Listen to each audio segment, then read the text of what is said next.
Mr. President. The Senator from New Jersey. Mr. President, first I ask unanimous consent that Jillian Curtis from my office be granted floor privileges for the duration of today's session. Without objection. So ordered. Mr. President, you know, I heard President Bush's statement at the White House today, and I have to be very blunt. I think the President must think that the American people are stupid. For 7.5 years, we've had 2 oil men in the White House with Republican majorities in Congress for 6 years, and we have seen gas prices go from $1.46 when President Bush took office to over $4, to about $4 now, went over $4 at one point, per gallon. And now he would have us believe, after those 7.5 years, Republican majorities for 6 of those 7.5 years, having the oil industry write the energy policy with Vice President Cheney in the White House, that now he would have us believe, in fact, that we are responsible for this. I mean, it's a good lawyer's game. When you don't have the facts on your side, when you don't have the law on your side, you pound on the table and create a diversion. And that's what they've done, trying to create a diversion. But the American people are a lot smarter than that. The fact of the matter is that Democrats cannot act as we want to on the energy crisis because the Republican Party simply won't allow us. We have a slim majority in the Senate, and by Senate rules, the Republicans can filibuster to require us to get 60 votes for anything. That really means, in essence, for those watching, they have the ability to block any legislation they want. And they've used that power to the hilt. Over 90 times, they have used this procedural tactic to block much-needed legislation. And even though we're in the midst of an energy crisis, they're still blocking everything. At first, they said they were blocking us from our work because they wanted to vote on opening our shores to oil drilling. So, something I don't support, Mr. President, but the majority leader said, okay, so we'll give you a vote on opening up our shores to oil drilling. And then the Republicans said, oh, that's not good enough either. So instead, they claimed they want to vote on opening the shores to oil drilling, a vote on nuclear power, a vote on oil shale development, a vote on their larger package of proposals.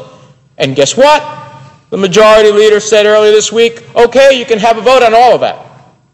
Yet somehow, every time the majority leader offers the other side votes on exactly what they want, they keep saying that's not good enough. They simply won't take yes for an answer.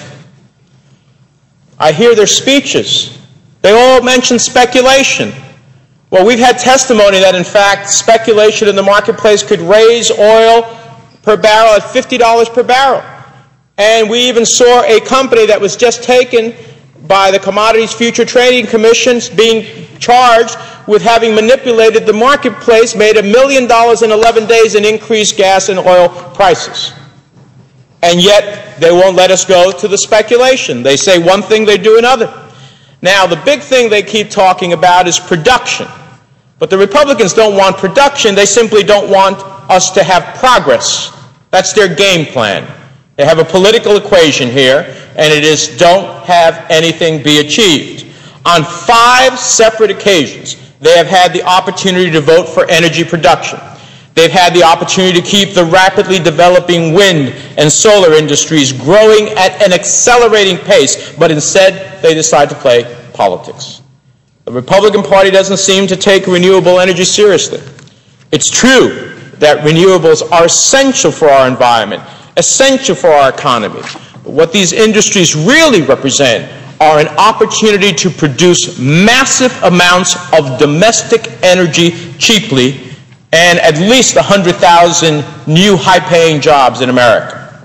Now, if you don't think renewables are serious business, just ask landowners in Texas or Minnesota, Iowa, or Wyoming, who are, in fact, receiving $3,000 to $5,000 per month for allowing a windmill to be sited on their property.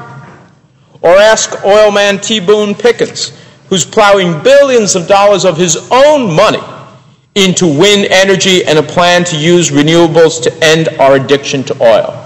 Now, somebody who's made a lot of money in oil doesn't all of a sudden plow billions of dollars of his own money into these renewable energies unless he thinks there's going to be a payoff at the end.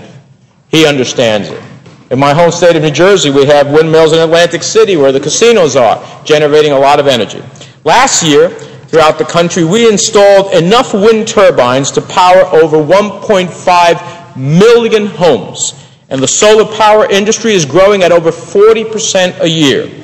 These technologies work, they are working now, they are in high demand, and they produce an enormous amount of energy. We need to accelerate and expand that.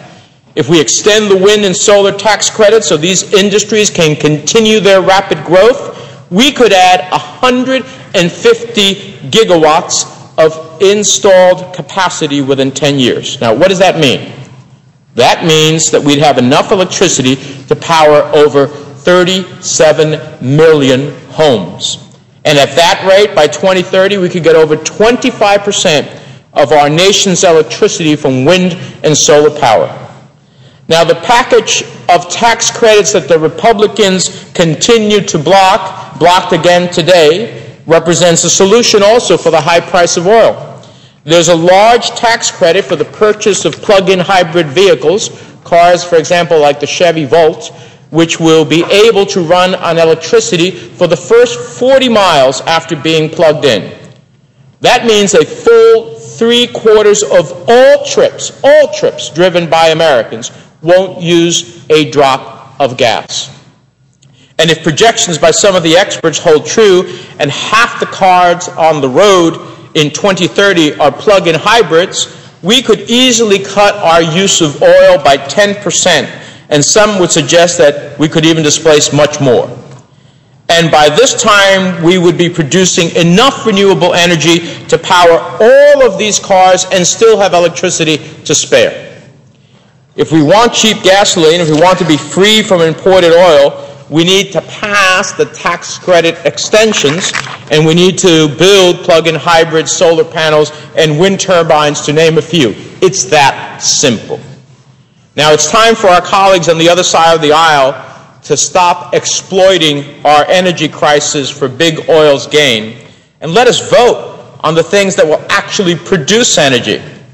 Instead, they insist on holding up everything for an absurd plan that, according to the Energy Information Agency, will not produce energy at all for 10 years, and in 2030 will only produce enough additional gasoline for the equivalent of a few tablespoons per American car.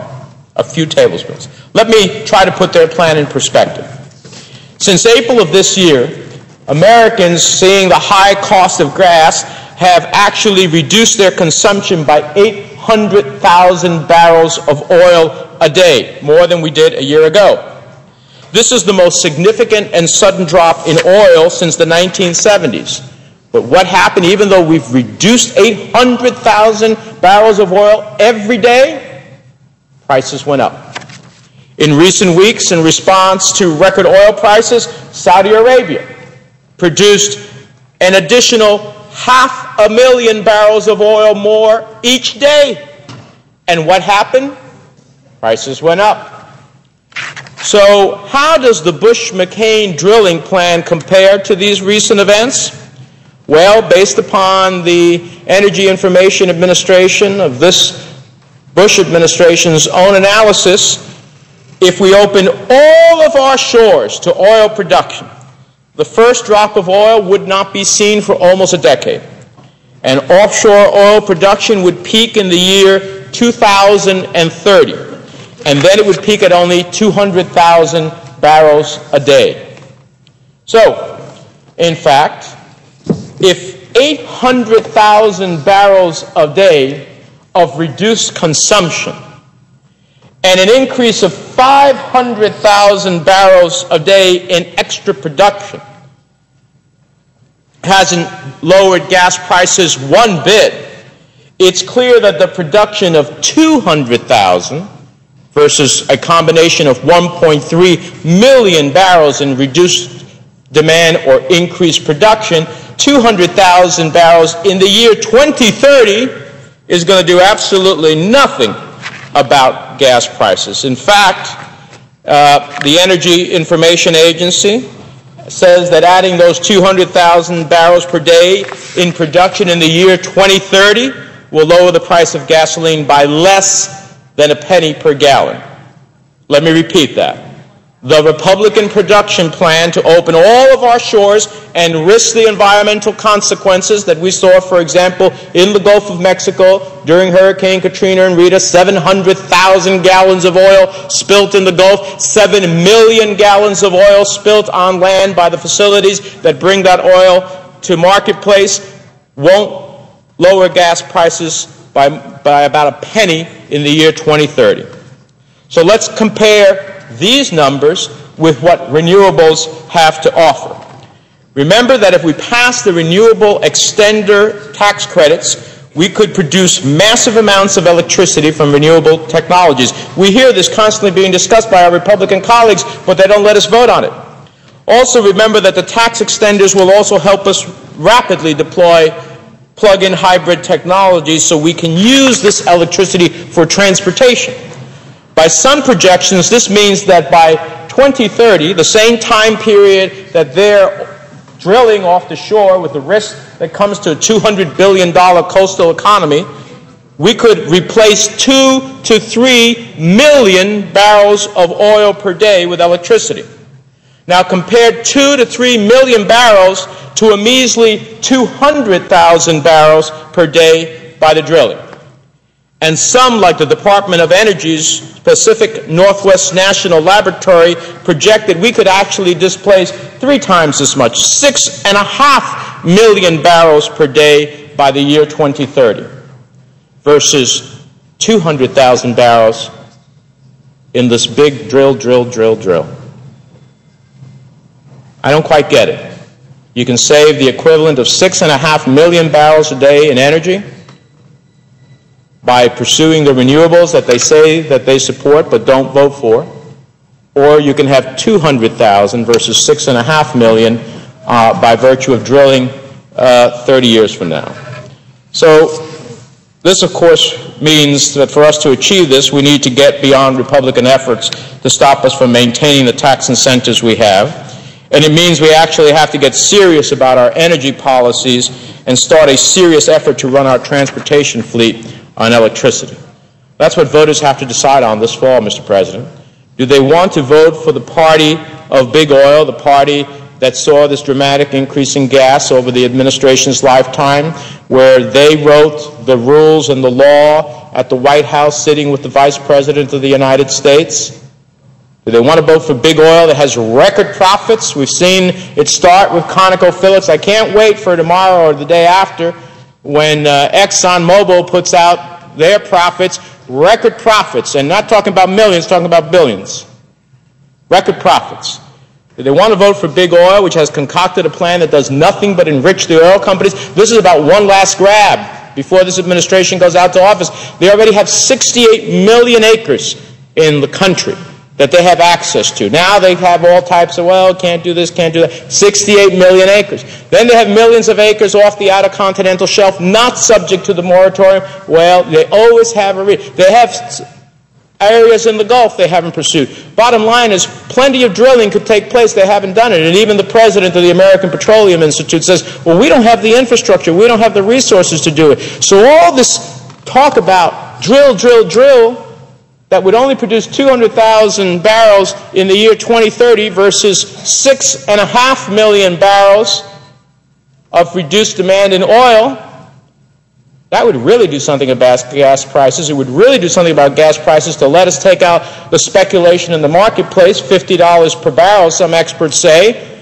yet they won't let us vote on that. They won't let us vote on these tax extenders.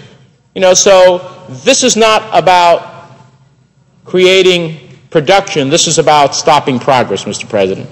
This is about a Republican game plan that says we'll send the Congress home without having done anything about dealing with gas prices, and the majority will face the consequences. They're so sadly mistaken that the American people won't see, through 6.5 years of record gas prices, record oil profits, unwilling to allow us to deal with speculation, unwilling to allow us to deal with production that the energy tax extenders provides, unwilling to allow us to pursue on conservation, unwilling to have the American people get the relief they want. That's why I truly believe that if they continue on this course, the nation will suffer and the consumers will suffer, but they will suffer at the polls come November. Mr. President, with that, I yield the floor.